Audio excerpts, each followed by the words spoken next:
It's 12:47 a.m. The house is quiet. The lights are off, and the only glow in the room is coming from your phone. You're not even scrolling for entertainment anymore. You're searching. Bitcoin is up again. Some coin you've never heard of is trending. A guy on social media says he turned for $1,000 into $190,000 in less than a year.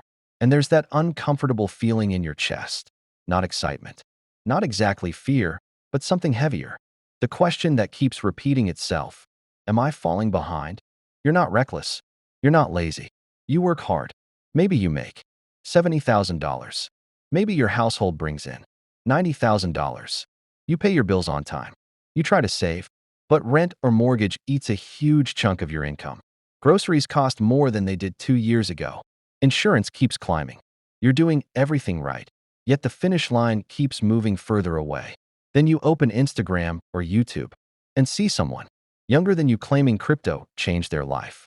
And suddenly patience feels like stupidity. This is the moment most people don't talk about. It's not greed that pulls you in. It's pressure. It's that quiet fear that traditional paths to wealth are too slow. Your parents bought a house in their 20s on one income. You're in your 30s with two incomes and still calculating whether you can afford a down payment. So when something promises acceleration, even if it's risky, it feels irresponsible not to at least consider it. Here's what's uncomfortable. The majority of retail crypto investors lose money. Not a small minority. Not just the uninformed. A large percentage. And most of them enter during price surges, not crashes. That's human nature. When prices rise, attention rises. When attention rises, new investors flood in. By the time something feels safe enough to buy, it's often already inflated by hype. The structure of the market matters. Crypto exchanges don't make money when you profit. They make money when you trade. Volume is the engine. Every buy, every sell, every swap generates fees. When markets become emotional, when people panic or FOMO, trading spikes. And when trading spikes, exchange revenue surges. That's not a conspiracy. It's simply how the model works. The more reactive you are, the more profitable you become to the platform. What makes this even more complicated is that many smart people still lose. You can understand what blockchain is. You can watch hours of content. You can feel informed. But knowing terminology isn't the same as understanding risk management, allocation strategy, tax consequences, or behavioral bias. Overconfidence is powerful. The more someone believes they understand short-term price movements, the more aggressively they often act. And aggressive action in volatile markets magnifies mistakes. Then there are the costs most people ignore. Trading fees, spreads, slippage. Small percentages that seem harmless in isolation, but compound quickly when you move in and out of positions. Compare that to long-term diversified investing with minimal expense ratios. And the difference over time becomes massive. Active emotional trading is expensive. Boring consistency is cheap. Now think about opportunity cost. If you invest consistently in broad, diversified markets over decades, compounding does something extraordinary. It doesn't look dramatic day to day. It's not viral. But over 15 or 20 years, it quietly builds serious wealth. When capital gets diverted into highly volatile speculation, especially when losses occur, it's not just the initial money that disappears. It's the growth that money could have produced. That invisible loss is what hurts the most long term. Middle-class families feel this tension more than anyone. High-income investors typically allocate small percentages to speculative assets. 1 or 2%, maybe 4% for aggressive portfolios. It's a satellite position, not the core. But many retail investors allocate far more. Because they're not looking for diversification. They're looking for acceleration. Same asset, completely different approach, completely different outcome. Psychology drives much of this. When your coworker talks about gains, when headlines scream new highs, when influencers showcase luxury lifestyles funded by digital assets, your brain doesn't just see opportunity. It sees comparison. And comparison triggers urgency. You're not afraid of losing money as much as you're afraid of being left behind. That emotional pressure leads to rushed decisions. Taxes add another layer many overlook. In places like the United States, crypto transactions are taxable events. Every trade, every swap, short-term gains can be taxed at higher rates. Some investors reinvest profits without setting aside tax obligations. only to face bills on gains that later evaporated during downturns. Owing taxes on money that no longer exists is a brutal lesson. None of this means crypto has zero value. There are real use cases: cross-border transfers, stablecoin settlements, financial access in unstable banking environments. Innovation exists, but speculation and innovation are not the same thing. And speculation is where most retail capital flows. The people who approach volatile assets strategically treat them as a small piece of a diversified strategy. The real reason participation keeps rising despite high loss rates is simple. Traditional wealth building feels painfully slow. Housing costs are high. Education is expensive. Social media compresses timelines and exaggerates outcomes. You see visible winners. You rarely see quiet losses. Survivorship bias is loud. Failure is private. The deeper question isn't whether crypto will rise again. It probably will at some point. Volatile assets cycle. The real question is whether the way most individuals approach it statistically improves their financial position. If you're feeling behind, that feeling is understandable. The economy has changed. Asset prices have outpaced wages. It's harder to build wealth than it was decades ago. But urgency can be exploited. And when urgency meets volatility, the outcome often favors the system over the individual. The smartest move isn't necessarily avoiding every speculative asset forever. It's understanding proportion and behavior, allocating responsibly, avoiding concentration, refusing to trade emotionally, prioritizing compounding over excitement, recognizing that sustainable wealth usually grows quietly. Slow growth feels unimpressive in a world addicted to overnight success stories. But compounding is powerful precisely because it's boring. It doesn't demand constant attention. It doesn't spike adrenaline. It rewards discipline more than prediction. At the end of the day, the real win isn't catching the perfect rally. It's building a financial structure that doesn't collapse when markets turn. It's sleeping at night. It's knowing your future isn't dependent on hype cycles. It's understanding that wealth built steadily is often wealth that lasts. The question isn't whether crypto will make someone rich. It already has. The question is whether the average middle-class investor, entering during hype, trading emotionally, allocating heavily, statistically improves their life by participating the same way influencers portray it. And you might realize that the most powerful strategy isn't the loudest one. Sometimes the smartest financial decision you can make is choosing not to chase. When you see explosive gains online, you're usually seeing the end of a story, not the full timeline. You're seeing the screenshot after the surge, not the months of volatility before it. You're seeing the highlight, not the risk exposure. And what rarely gets shown is what happens next. Because in highly volatile markets, what goes up aggressively often comes down just as aggressively. Volatility feels exciting when it's in your favor. It feels unbearable when it's not. A 20% rise in a week feels like genius. A 20% drop in a week feels like panic. But zoom out and you'll realize something. Extreme upside and extreme downside are twins. You don't get one without accepting the other. Now think about how most people react during sharp drops. They don't calmly rebalance. They don't strategically accumulate. They react emotionally. They refresh apps constantly. They search for reassurance. They look for influencers to tell them what's happening. And when fear peaks, many sell, locking in losses that might have recovered with time, but at a psychological cost they couldn't tolerate. That psychological cost is real. It shows up as stress, as tension in relationships, as distraction at work, as regret that lingers long after the trade is closed. Financial decisions don't live in spreadsheets alone. They live in your nervous system. And high volatility speculation keeps that system on edge. There's also a timing illusion people underestimate. Markets move in cycles. Early participants in a cycle can see extraordinary gains. But late cycle participants often experience compression, smaller upside, faster reversals, and sharper corrections. By the time something becomes mainstream news, institutional capital has usually already positioned itself. Retail investors enter when visibility is high, not when risk is lowest. In countries like the US, UK, and Canada, access to diversified markets has never been easier. Low-cost ETFs, retirement accounts with tax advantages, automated investing tools, these systems exist. They're not glamorous, but they're structured to reward patience. Historically, broad equity markets, trend upward over long horizons because they represent productive businesses, generating real earnings. Speculative assets, on the other hand, rely heavily on sentiment cycles. Sentiment can change rapidly, and when liquidity dries up, price drops can be brutal.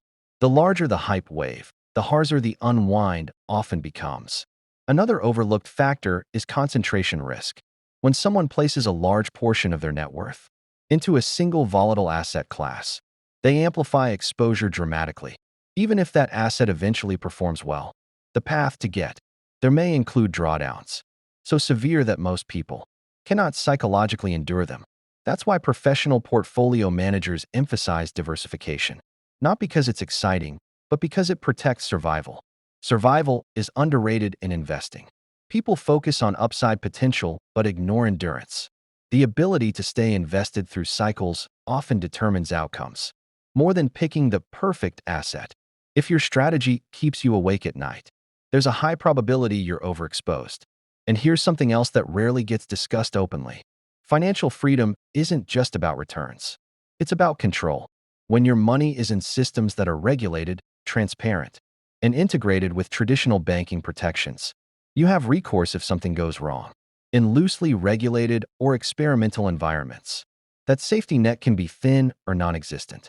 That difference matters, especially for families relying on stability. There's also a subtle but powerful marketing narrative attached to speculative markets, the idea of rebellion. The promise that participating makes you early, independent, part of a movement. That psychological framing is powerful because it blends financial hope with identity. And when money becomes tied to identity, decisions become harder to evaluate rationally. Ask yourself a simple but uncomfortable question. If this asset stopped trending on social media tomorrow, would you still be equally confident in your position? If influencers stopped talking about it, would your conviction remain the same? If the answer depends heavily on external noise, that's a signal. Meanwhile, compounding doesn't care about trends. It doesn't care about hype cycles. It works quietly in the background. Automatic contributions, reinvested dividends, long-term appreciation. It doesn't require constant validation. The reason boring investing works is because it aligns with economic growth. Companies generate profits. Profits grow over time. Shareholders participate in that growth. It's not guaranteed year to year, but over decades. Productive assets have historically rewarded disciplined investors. Speculative trading, in contrast, often redistributes wealth among participants rather than creating it. When one trader wins on a short-term move, another often loses. Fees extract additional value from the ecosystem continuously. The game becomes less about ownership of productive assets and more about timing sentiment correctly. And timing sentiment consistently is extraordinarily difficult. This doesn't mean opportunity never exists in emerging technologies. It means opportunity must be approached proportionally. A small, calculated allocation inside a diversified framework is very different from an all-in attempt at rapid wealth creation. One approach treats volatility as optional upside exposure. The other treats volatility as a necessity for financial survival. That distinction changes behavior dramatically. If your entire financial plan depends on a single asset multiplying quickly, stress becomes constant. If your plan is diversified and steady, volatility becomes manageable. That's the psychological advantage of structure. It's also important to acknowledge why the temptation feels stronger now than in previous generations. Cost of living pressures are real. Asset inflation has outpaced wage growth in many developed economies. Young professionals feel squeezed. Traditional milestones, home ownership, early retirement, feel delayed. When structural economic pressures increase, appetite for acceleration increases too. But acceleration without risk management often backfires. Financial independence rarely comes from a single explosive decision. More often, it's built through consistent contributions, increasing income over time, disciplined spending, and patient investing. It's not dramatic. It doesn't trend, but it's durable. And durability is underrated. Imagine reaching your 40s with a solid retirement balance growing steadily, minimal high-interest debt, an emergency fund covering months of expenses, investments diversified across sectors and geographies. That path may not generate viral screenshots, but it generates security.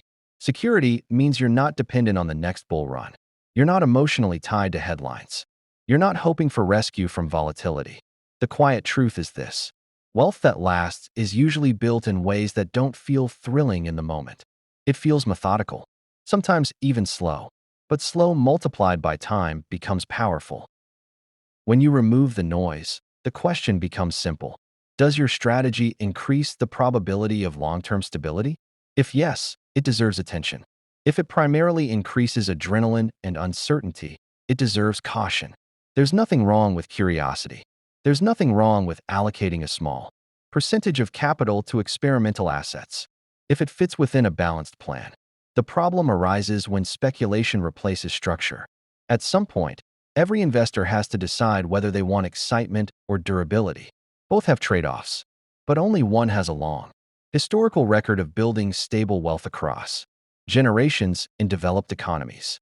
And that decision isn't about fear. It's about clarity. When the phone screen lights up at midnight and you feel that familiar pull, pause. Ask whether you're responding to opportunity or to comparison. Ask whether your allocation aligns with your actual financial goals or with someone else's highlight reel. Because the loudest opportunities are rarely the safest ones, and the strategies that build lasting wealth rarely shout. Part 3. When you feel that pull toward fast money, it's usually not about the asset itself. It's about compressing time. You're not chasing a coin. You're chasing relief. Relief from debt. Relief from financial pressure. Relief from the anxiety of feeling average in a world that constantly showcases extremes. That emotional layer is powerful because once money becomes tied to relief, rational analysis weakens. You stop asking, "What's the probability of this working?" and start asking, "What if this is my chance?" And "what if" is a dangerous foundation for large financial decisions. There's a reason casinos are designed the way they are. Lights, sounds, constant stimulation. The environment keeps your nervous system activated. Highly volatile markets operate similarly, even digitally. Charts moving fast, notifications buzzing, red and green candles flashing. Every movement feels urgent. Urgency is addictive. Long-term investing, on the other hand, is almost boring by design. There are no flashing lights, no dramatic hourly swings that demand your attention. The rewards are delayed. And in a culture trained for instant feedback, delayed rewards feel unsatisfying. But here's the paradox: delayed rewards are usually the larger ones. When you zoom out over decades instead of weeks, something changes. Short-term volatility shrinks in significance. What matters more becomes contribution rate, consistency, diversification, and time in the market. Those variables aren't flashy, but they're controllable. You can't control price swings. You can control the savings rate. You can't control global liquidity cycles. You can control asset allocation. You can't control the hype. You can control discipline. Control reduces anxiety, and reduced anxiety leads to better decisions. Another layer that rarely gets discussed is relationship impact. Money stress is one of the most common sources of conflict in households. When financial decisions are made impulsively or without alignment, tension builds, secrecy builds, shame builds, and shame often prevents honest communication. It's not the loss itself that damages trust. It's the concealment. Stable financial planning, on the other hand, creates shared direction. Shared direction strengthens relationships. That stability compounds too, emotionally, not just financially. And let's address something honestly. Yes, some individuals have made life-changing gains in crypto. Early adopters, developers, insiders, investors, who entered before mainstream attention. That's real. But probability matters more than anecdotes. For every widely publicized success story, there are thousands of silent participants whose outcomes were average or negative. Humans overweight visible winners. We underweight invisible losses. That cognitive bias distorts perception. It makes high-risk strategies appear more common and more successful than they actually are. When you base decisions on outliers, you expose yourself to outlier risk. There's also an economic reality that doesn't get enough attention. Wealth is typically built through ownership of productive systems, businesses, real estate, diversified equities that generate ongoing cash flow or earnings growth. These systems create value over time. Speculative assets, by contrast, depend heavily on demand cycles and narrative shifts. Demand can be powerful, but it can also evaporate. If your long-term security relies on continued narrative strength, that's fragile. If it relies on global economic productivity, that's historically more resilient. Resilience should be part of the equation. Think about retirement for a moment. When you're 60 or 65, what matters more? That you caught a volatile wave in your 30s? Or that you built a consistent, diversified portfolio that weathered multiple economic cycles? Most people underestimate how many market cycles they will experience over a lifetime. There will be recessions. There will be bubbles. There will be crashes. There will be recoveries. The goal isn't to avoid all volatility. It's to survive all cycles without permanent damage. Permanent damage usually happens when risk exposure exceeds tolerance, when allocations are too concentrated, when leverage is involved, when emotional decisions override strategy. Discipline feels restrictive in the short term. There's also a misconception that slow wealth building equals settling. It doesn't. It's strategic patience. It's understanding that consistency outperforms intensity. When intensity can't be sustained, if you invested consistently for 20 or 25 years in diversified assets, reinvesting gains and increasing contributions as income rises, you would likely reach financial milestones that once felt impossible. Not because of genius, because of math. Math doesn't care about hype cycles. It doesn't care about influencers. It doesn't care about trending hashtags. It compounds quietly in the background. And perhaps the most overlooked benefit of structured investing is mental clarity. When your financial system is automated and proportionate, you free cognitive energy for other pursuits: career growth, health, family, creativity.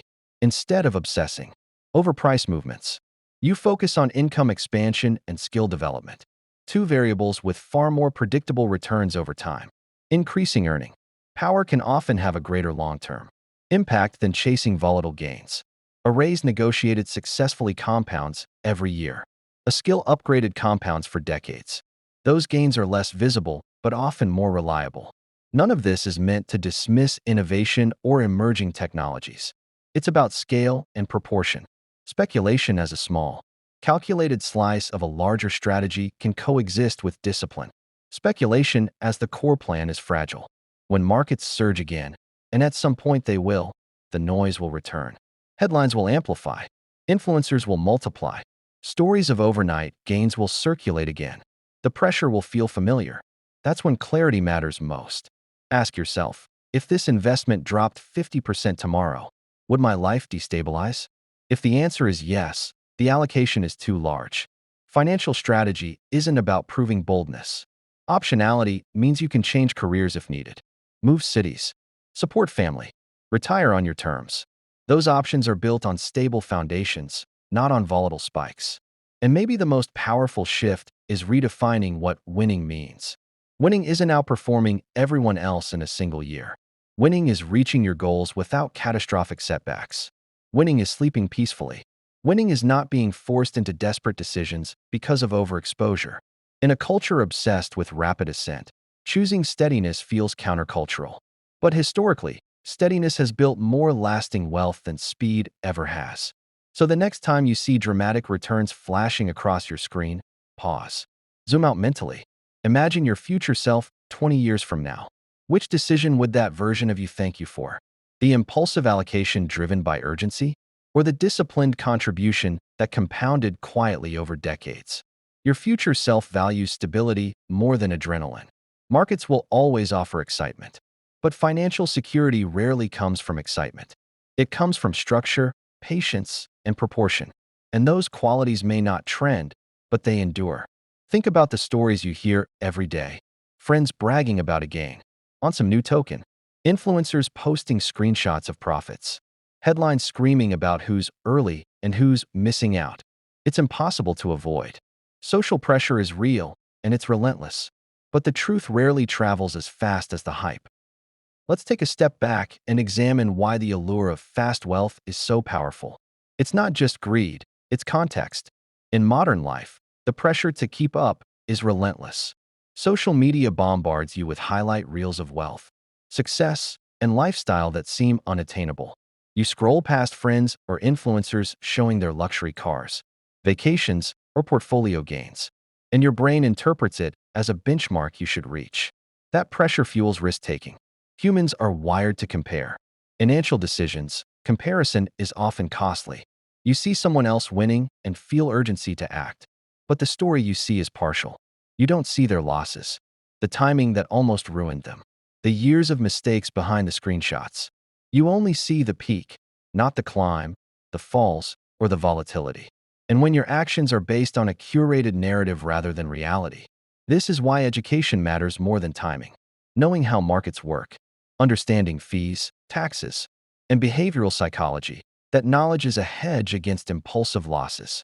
It doesn't guarantee you'll always win, but it dramatically reduces the odds of catastrophic outcomes. And the irony?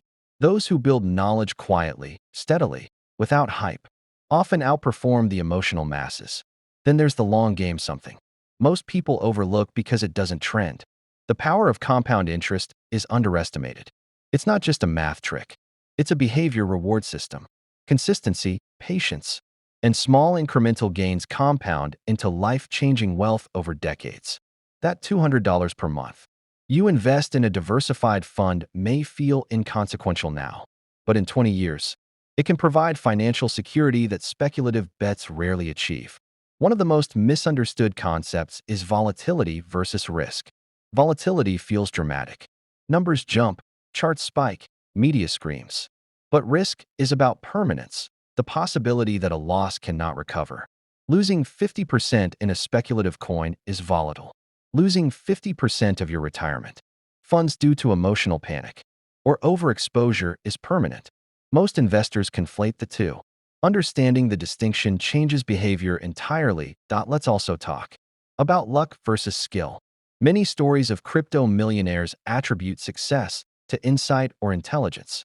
But research shows that early adoption, timing, and sheer luck play outsized roles.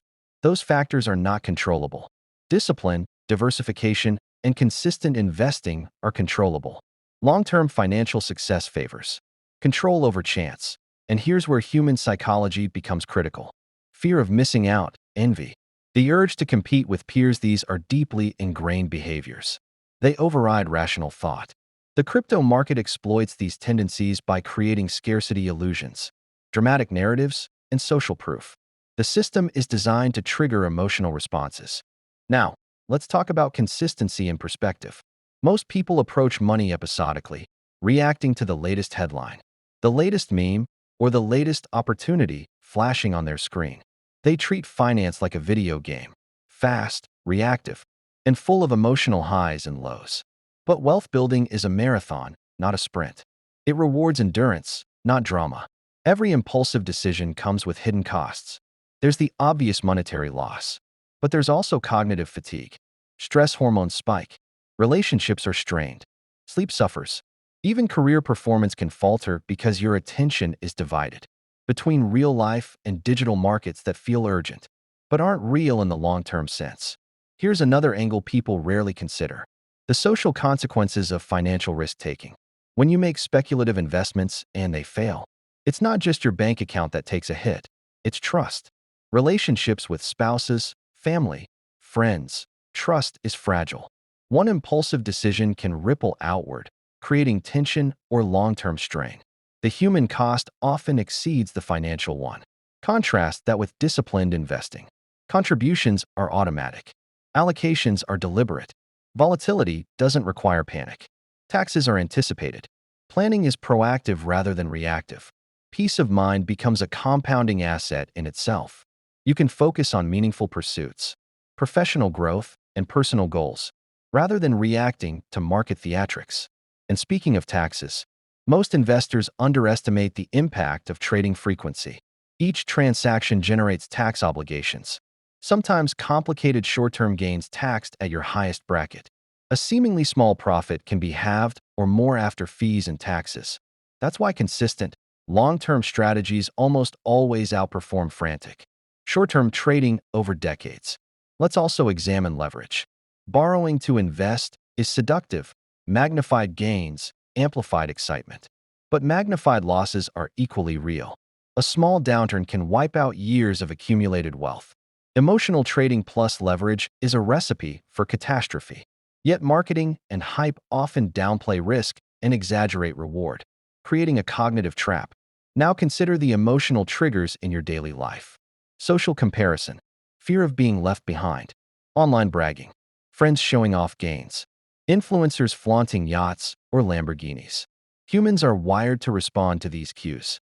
It's not about rational financial calculation, and this is where structural advantage tilts heavily in favor of institutions and insiders. Finally, let's address perception. Many investors chase speed because they perceive it as empowerment. Fast gains feel like mastery, but in reality, they are usually reaction to systems exploiting natural human instincts. True empowerment is understanding systems, leveraging structure, and acting with foresight. Boring, disciplined investing builds empowerment in reality, not in perception.